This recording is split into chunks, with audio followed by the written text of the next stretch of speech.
Hello guys, कैसे हो आप सभी। आज के इस वीडियो में हम लेकर आए आप सभी के लिए daily GK GS practice set number 12 को। साथियों, इस वीडियो को अंत तक सारे देखना, क्योंकि इस वीडियो में हम लोग आज कवर करने वाले हैं साथियों यहाँ पे राष्ट्रीय प्रतीक एवं चिन्ह, बजट से रिलेटेड और भारतीय भाषा ज्ञान से रिलेटेड हम लोग यहाँ पे स्टैटिक जीके के रूप में क्वेश्चंस करने वाले हैं और सभी प्रतियोगी परीक्षाओं के लिए इम्पोर्टेंट होने वाली है। तो जो भी छात्र, जो भी साथियों यहाँ पे किसी भी प्रतियोगी परीक्षाओं की तैयारी कर रहे हैं, तो इस वीडियो को रोजाना रात 8 बजे आप लोग को अपलोडेड होती है। पर डे आप लोग को daily GK GS practice set यहाँ पे करवाई जाती है। ठीक है, तो आप लोग जरूर इसमें जुड़ना और डेली आप लोगों को 10 से 15 मिनट टाइम निकाल के देखना, काफी आप लोगों को बेनिफिट जो यहाँ से मिलेगी। ठीक है, तो चलिए हम लोग बिना किसी देरी के शुरू करते हैं। इसका पीडीएफ लेने के लिए आपको टेलीग्राम का लिंक डिस्क्रिप्शन में दिया गया है, वहां से आप लोग को ज्वाइन हो जाना है और वहां से आप लोग पीडीएफ इसका डाउनलोड कर सकते हो। पहला प्रश्न हम लोग यहाँ पे कर रहे हैं साथियों, कहा गया है सेट नंबर 12 का पहला प्रश्न आज का कि आधुनिक युग की मीरा के नाम से किसे जाना जाता है। इंपॉर्टेंट है साथियों, याद रखना है आप लोगों को कि आधुनिक युग की जो मीरा है उसका नाम है साथियों महादेवी वर्मा। क्या नाम है? महादेवी वर्मा को हम लोग आधुनिक युग की मीरा के नाम से जानते हैं। ठीक है, तो एक का सही उत्तर बी हो जाएगा। सेकेंड नंबर है कि बजट को किस सूची में रखा गया है। जो बजट होता है साथियों उसको समवर्ती सूची में रखा गया है। ठीक है, तीन तरह के सूची होता है, संघ, राज्य और समवर्ती। तो बजट को जो है समवर्ती सूची में रखा गया है। तो दो का सही उत्तर ऑप्शन नंबर सी यहाँ पे करेक्ट आंसर हो जाने वाली है। ठीक है ना, चलिए अगला देख लेते हैं हम लोग। प्रश्न है कि राष्ट्रीय ध्वज के प्रारूप को संविधान सभा के द्वारा कब अपनाया गया। देखिए, राष्ट्रीय ध्वज का जो प्रारूप होता है साथियों उसको सबसे पहले जो है कब अपनाया गया, तो 22 जुलाई 1947 को। कब? तो 22 जुलाई 1947 को संविधान सभा के द्वारा ये अपनाया गया था। ठीक है, तो याद रखना है आप लोग को। ऑप्शन नंबर यहाँ पे 3 का क्या हो जाएगा, बी करेक्ट आंसर हो जाने वाली है। फोर्थ नंबर है कि रेल बजट को सामान्य बजट से किस समिति के सिफारिश के आधार पर अलग किया गया। देखिए साथियों, रेल बजट जो था उसको एक वर्थ समिति, ठीक है, जैसे औकवर्थ समिति के आधार पर उसको अलग किया गया था। ये कब अलग किया गया था? 1924-25 ईस्वी में। 1924-25 में क्या हुआ था, औकवर्थ समिति के सिफारिश के आधार पर रेल बजट को सामान्य बजट से अलग किया गया। लेकिन 2017 में जो है भाजपा सरकार उसको क्या किया, फिर से मिला दिया। ठीक है, सामान्य बजट में ही आपको रेल बजट को इंक्लूड कर दिया। ये 2017 की बात है, ठीक है ना। लेकिन जब अलग किया गया था औकवर्थ समिति के सिफारिश के आधार पर, उस समय 1924-25 था। अगला प्रश्न है कि राष्ट्रीय ध्वज के बीच स्थित चक्र में कुल कितनी तिलियां हैं। देखिए, भारतीय राष्ट्रीय ध्वज जो है साथियों उसमें जो बीच में एक चक्र है उसमें कितनी तिलियां है, तो उसमें 24 तिलियां है। कितना है? 24 तिलियां है। ठीक है, और जिसका रंग क्या है साथियों, नीला है। क्या रंग है? नीला है। अगला प्रश्न है साथियों, कहा गया कि स्वतंत्र भारत का प्रथम बजट जो है किसके द्वारा पेश किया गया था, तो उसका नाम था जॉन मथाई। क्या नाम था साथियों? जॉन मथाई। तो 6 का सही उत्तर ऑप्शन नंबर सी हो जाएगा। और ये कब किया गया था? 1950 ईस्वी में। ठीक है, जब भारत का स्वतंत्र यहाँ पे लागू हुआ था, गणतंत्र। ठीक है, जॉन मथाई ने किया था ये प्रथम बजट पेश स्वतंत्र भारत का। अगला है कि भारत का राष्ट्रीय कैलेंडर को भारत सरकार के द्वारा कब अपनाया गया। तो देखिए साथियों, भारत का जो राष्ट्रीय कैलेंडर था उसको भारत सरकार के द्वारा कब अपनाया गया था, तो वो अपनाया गया था 22 मार्च 1957 को। ठीक है, 22 मार्च 1957 को क्या हुआ था, जो भारत का राष्ट्रीय कैलेंडर था उसको भारत सरकार के द्वारा अपनाया गया था। ठीक है, तो याद रखना साथियों, यहाँ पे सही उत्तर हो जाएगा 22 मार्च 1957। ठीक है, चलिए अगला प्रश्न हम लोग देख रहे हैं, भारत का राष्ट्रीय जलीय जीव क्या है। देखिए साथियों, भारत का जो राष्ट्रीय जलीय जीव है उसको डॉल्फिन को घोषित किया गया है। तो 8 का ऑप्शन नंबर यहाँ पे सी हो जाएगा। अगला है कि भारत का प्रथम शास्त्रीय भाषा कौन सा है। तो देखिए साथियों, भारत का जो टोटल छह शास्त्रीय भाषा है। टोटल कितने हैं अभी? 6 शास्त्रीय भाषा है, जिसमें से सबसे पहला जो है उसको किसको दिया गया था भारतीय भाषा में, उसका नाम है साथियों यहाँ पे, याद रखना आप लोगों को, तमिल। तमिल को सबसे पहले यहाँ पे भाषा दिया गया था, मतलब शास्त्रीय भाषा के रूप में। और बाद में जो है ओडिया को दिया गया। तो याद रखना है साथियों, तमिल को 2004 में दिया गया, ठीक है, 2004 में। और संस और यहाँ पे ओडिया को लास्ट में दिया गया। ये कब दिया गया साथियों? 2014 में, ठीक है। अगला है कि प्रथम विश्व हिंदी सम्मेलन 1975 में कहाँ पर हुआ था? देखिए, प्रथम विश्व हिंदी सम्मेलन 1975 में जो हुआ था साथियों, ये नागपुर में हुआ था। कहाँ पे हुआ था? नागपुर महाराष्ट्र में हुआ था, ठीक है, नागपुर महाराष्ट्र में। अगला है कि साइन वाइट का संबंध किससे है? देखिए, एक तरह का वाइट है साथियों, कर है, साइन वाइट। इसका संबंध किससे है? तो इसका संबंध जो है वो उत्पाद शुल्क से है। किससे है? उत्पाद शुल्क से। तो ऑप्शन नंबर यहाँ पे 11 का डी करेक्ट आंसर हो जाएगी। 12 है कि विश्व की सबसे प्राचीन लिखित भाषा किसको माना जाता है? देखिए साथियों, विश्व की जो सबसे प्राचीन लिखित भाषा जो है वो सुमेरियन को माना जाता है। किसको माना जाता है? सुमेरियन को। ऑप्शन नंबर 12 का यहाँ पे डी करेक्ट आंसर हो जाने वाली है। अगला है कि 8वीं अनुसूची में कुल कितनी भाषाएं शामिल है?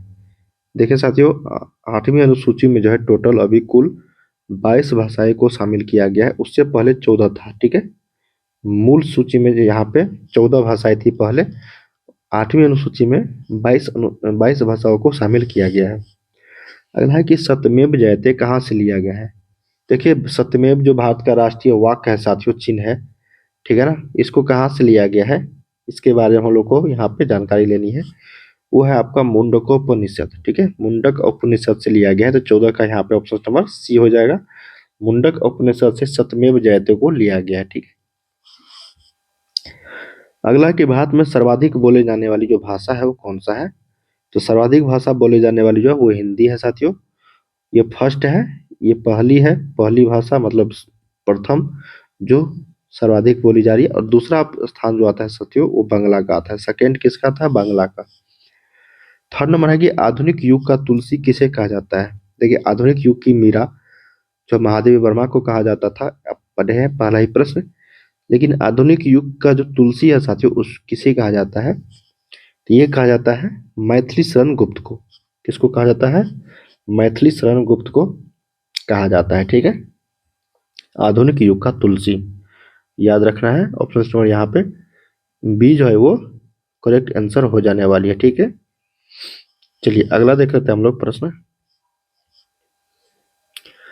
कहा गया है कि संस्कृत व्याकरण के जनक किसे माना जाता है? देखिए साथियों, संस्कृत व्याकरण के जो जनक है वो पाणिनि जी को माना जाता है। तो सही उत्तर 17 का डी आंसर हो जाने वाली है, पाणिनि, ठीक है। अगला है कि संसार का सबसे बड़ा जो महाकाव्य है वो कौन सा है? देखिए साथियों, संसार का जो सबसे बड़ा महाकाव्य है संसार का, वो कौन सा है? तो सबसे बड़ा महाकाव्य जो है वो महाभारत है। क्या है? महाभारत है। तो 18 का सही उत्तर ऑप्शन नंबर डी यहाँ पे करेक्ट आंसर हो जाने वाली है। 19 देखते हैं कि हिंदी विषय के लिए प्रथम ज्ञानपीठ पुरस्कार किसे प्रदान किया गया? तो देखिए, हिंदी विषय के लिए सबसे प्रथम जो है ज्ञानपीठ पुरस्कार जो प्राप्त किया गया वो सुमित्रा नंदन पंत जी को प्राप्त किया गया था। तो याद रखना है, सुमित्रा नंदन पंत। और ये कब प्राप्त हुआ था? तो 1968 में, ठीक है, 1968 में प्राप्त हुआ था। अगला है कि सबसे अधिक बार बजट किसने पेश किया? तो उसका नाम है मोरारजी देसाई। क्या नाम है साथियों? मोरारजी देसाई। जो टोटल 10 बार जो है यहाँ पे, टोटल कितने बार? 10 बार जो है वो बजट पेश किया। तो सही उत्तर 20 का डी यहाँ पे करेक्ट होगी। 21 नंबर है कि भारत का शेक्सपियर किसे कहा जाता है? देखिए, भारत का जो शेक्सपियर कहे जाने वाले जो शख्स है साथियों, वो कौन से शख्स है, मतलब किसको कहा जाता है भारत का शेक्सपियर? तो भारत का जो शेक्सपियर है साथियों वो कहा जाता है, आपको याद रखनी है यहाँ पे, कालिदास जी को। किसको? कालिदास जी को। तो 21 का सही उत्तर सी करेक्ट होगा। 22 है कि भारत का राष्ट्रगान जन गण मन को संविधान सभा ने कब अपनाया? तो देखिए, सबसे पहले जो है यहाँ पे 1911 ईस्वी में भारत का राष्ट्रगान गाया गया था रविंद्रनाथ टैगोर जी के द्वारा। लेकिन भारत सरकार ने, मतलब संविधान सभा ने, उसको कब अपनाया साथियों? वो अपनाया था 24 जनवरी 1950 को। 24 जनवरी 1950 ईस्वी को अपनाया था। अगला है कि राष्ट्रगान को गाने में कितने समय लगता है? देखिए साथियों, राष्ट्रगान जो है जन गण मन, उसको टोटल 52 सेकंड लगते हैं। और राष्ट्रगीत जो है, राष्ट्रगीत जो हम लोग वंदे मातरम गाते हैं, उसको टोटल 65 सेकंड लगते हैं। कितने लगते हैं? 65 सेकेंड लगते हैं, ठीक है। अगला है कि राष्ट्रीय गीत को गाने में कितना समय लगता है। देखिए पहला ये था राष्ट्रगान, और राष्ट्रगीत को हम लोग 65 सेकेंड में गाते हैं, तो सही उत्तर यहाँ पे 24 का बी करेक्ट होगा। 25 देखते हैं कि भारत का राष्ट्रीय पशु कौन है। देखिए साथियों, भारत का जो राष्ट्रीय पशु है वो है बाघ। क्या नाम है? बाघ है, जिसका डी करेक्ट हो जाएगी। 26 है यहाँ पे कि संविधान के किस अनुच्छेद में वार्षिक वित्तीय बजट का वर्णन किया गया है। देखिए संविधान के जो है अनुच्छेद संख्या किस किस में वार्षिक वित्तीय बजट का जो है वो वर्णन किया गया है, उस अनुच्छेद का नाम है साथियों अनुच्छेद 112। अनुच्छेद 112 में क्या कहा गया है साथियों? वार्षिक वित्तीय बजट का वर्णन किया गया है, ठीक है, तो याद रखना है आप लोग को यहाँ पे। चलिए अगला प्रश्न हम लोग देख रहे हैं।